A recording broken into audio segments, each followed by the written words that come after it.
টাকা 5 কেজি লবণ খাবারের ওইটা আছে খাবারেরটা আমি একটা নেশালাম আপনার দ্বারে ওটা নিমুন এমনি দেখবো যে খাবারেরটা কিরকম এই সেমগুলা না অন্যগুলা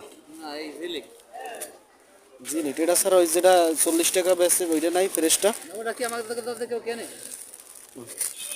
আমি ভাবছি যে ওইগুলাও থাকলে ওগুলা নেওয়া যায় না ওগুলো থাকলে আমাদের কাছে কেউ নেই। 100 টাকায় 5 কেজি লবণ পাবেন আপনারা যখন যে সময় লাগে আপনারা রামাগুল নামে এক জায়গায় আছে ঝালকাঠি উপজেলার পশ্চিম পাশে সেখানে আপনারা চলে আসলে পাইকারি দরেও নিতে পারবেন হ্যাঁ 20 টাকারও কম কেজিতে পাইকারি দামে কিনে নিতে পারবেন কোন জায়গায় ফ্যাক্টরি মালিক নতুন করছে এটা সম্পূর্ণ অটোমেটিক